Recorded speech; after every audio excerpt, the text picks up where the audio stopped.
الف لام را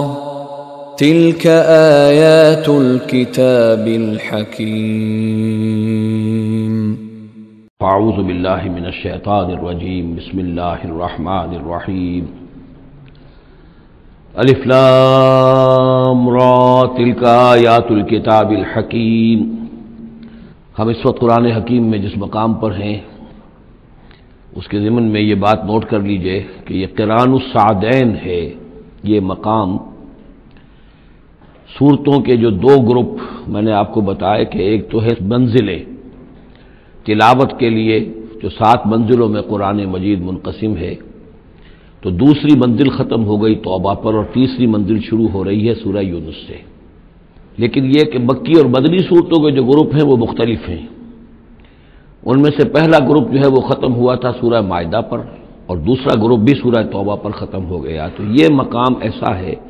کہ جس میں یہ دونوں تقسیمیں آپس میں آ کر جڑ گئی ہیں، دو چیزیں قران السعدین، دو سعید چیزیں آپس میں مل گئی ہیں۔ دو گروپ پورے ہو گئے ہیں مکی مدنی صورتوں کے بھی، اور 2 منزلیں بھی مکمل ہو چکی ہیں۔ تیسرا گروپ شروع ہو رہا ہے اور تیسری منزل شروع ہو رہی ہے۔ اس تیسرے گروپ کے ضمن میں آپ سے عرض کر چکا ہوں کہ اس میں مکیات جو ہیں ان کا بڑا طویل سلسلہ ہے۔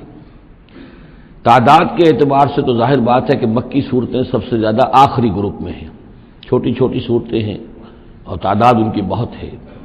لیکن حجم کے اعتبار سے مکیات کا سب سے بڑا سلسلہ یہ ہے، 14 صورتیں ہیں یہ جو سورہ یونس سے شروع ہو کر اور سورہ مومنون تک چلیں گی، 18ویں پارے تک۔ 7 پارے تقریباً ہیں جو مسلسل مکیات پر مشتمل ہیں، اگرچہ بعض حضرات کے نزدیک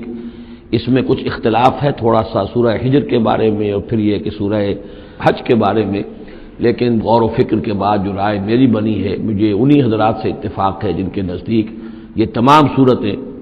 سورہ یونس، سورہ ہود، سورہ یوسف، سورہ رعد، سورہ ابراہیم، سورہ ہجر، سورہ نحل، سورہ بنی اسرائیل، سورہ کہف، سورہ مریم، سورہ طٰہٰ، سورہ انبیاء، سورہ حج، سورہ مومنون، 14 صورتیں جو ہیں یہ مکی ہیں۔ یوں سمجھیے کہ قرآن حکیم میں سب سے پہلے تو تقریباً 6.25 پارے پر پھیلا ہوا سب سے بڑا گروپ تھا کہ جو مدنی صورتوں کا تھا۔ تعداد 4 تھی،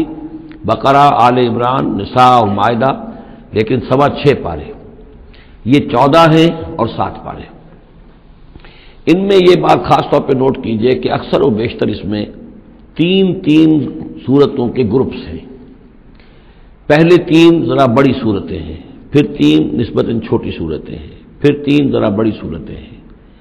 یہ جو سب گروپس بنتے ہیں 3 صورتوں کے، ان میں سے 2 صورتوں کا تعلق آپس میں وہ زوجیت والا ہے، وہی ان کے درمیان نسبت زوجیت ہوگی۔ تیسرے کی حیثیت ضمیمے کی ہے، وہ منفرد ہے، وہ ایک علیحدہ بات ہے، وہ جب ہم تیسری صورت پر آئیں گے تو اس پر انشاءاللہ بات کریں گے۔ ابھی پہلا جوڑا جو ہے سورہ یونس اور سورہ ہود، یہ دونوں جو ہیں صورتیں آپس میں وہی نسبت زوجیت رکھتی ہیں کہ جو اس سے پہلے ہم سورہ انعام اور اعراف میں دیکھ چکے ہیں۔ چنانچہ آپ دیکھیں گے کہ سورہ یونس کے 11 رکوع ہیں، ان میں سے انباء الرسل صرف 2 رکوع، باقی 9 رکوع جو ہیں وہ التذکیر بآلاء اللہ، اللہ کی نعمتیں، اللہ کے احسانات، اللہ کی قدرتیں، اللہ کی صنائی، اس کے حوالے سے اللہ کی معرفت، یہ مین مضمون ہے۔ اور سورہ ہود کے 10 رکوعوں میں سے 6 رکوع ہیں بلکہ اس سے زائد 6.5 کے قریب کہ جو انباء الرسل پر مشتمل ہے، باقی 4 سے کم ہیں کہ جو دوسرے مضامین جو ہیں جو بھی رد و قضا ہے کفار کے ساتھ، یا اس کے اندر ظاہر بات ہے کہ التذکیر بآلاء اللہ کا مضمون بھی آ جائے گا، لیکن غالب حصہ جو ہے التذکیر بایام اللہ، اللہ کے وہ بڑے بڑے دن جن میں کہ قوموں کی ہلاکت کے فیصلے صادر ہوئے۔ پھر ایک عجیب بات آپ دیکھیں گے کہ سورہ ہود میں اور سورہ یونس میں ایک عجیب ریسیپروکل نسبت ہے۔ سورہ ہود میں، سورہ یونس میں جو 2 رکوع ہیں انباء الرسل کے، ان میں سے آدھے رکوع میں حضرت نوح کا ذکر ہے اور درمیان کے کسی رسول کا ذکر نہیں، اس کے بعد 1.5 رکوع حضرت موسیٰ پر ہے۔ اس کے بالکل برعکس آپ کو ملے گا سورہ ہود میں پورے 2 رکوع حضرت نوح علیہ السلام کے ذکر پر ہے۔ یہ سب سے زیادہ اہم مقام ہے، اگرچہ آپ کو معلوم ہے کہ 29ویں پارے میں سورہ نوح مکمل سورت ہے، لیکن یہ کہ بعض اعتبارات سے یہ مقام جو ہے وہ زیادہ جامع بھی ہے، زیادہ فضیلت والا بھی ہے، اور مسلسل 2 رکوع جو ہیں حضرت نوح علیہ السلام کے حالات پر ہیں، اور حضرت موسیٰ علیہ السلام کا ذکر وہاں پر صرف حوالے کے طور پر اور کچھ نہیں۔ تو ریسیپروکل جو نسبت ہوتی ہے نسبت زوجیت میں، وہ بھی آپ کو یہاں مل جائے گی۔ الف لام را یہ حروف مقطعات ہیں، اور یہاں نوٹ کر لیجئے کہ اس سے پہلے الف لام میم، الف لام میم، الف لام میم صاد، یہ جو 3 صورتوں کا آغاز ہوا ہے وہاں پر حروف مقطعات پر آیت مکمل ہو گئی تھی، یہاں آیت نہیں ہے، اور یہ میں آپ کو بتا چکا ہوں یہ چیزیں کسی حساب کتاب پر نہیں ہیں، کوئی قاعدہ قانون نہیں ہے، نہ گرامر کا، نہ منطق کا، نہ نحو کا، نہ بیان کا، یہ صرف محمد الرسول اللہ صلی اللہ علیہ وسلم کے بتانے پر موقوف ہیں، ان کو کہتے ہیں توقیفی امور ہیں۔ یہ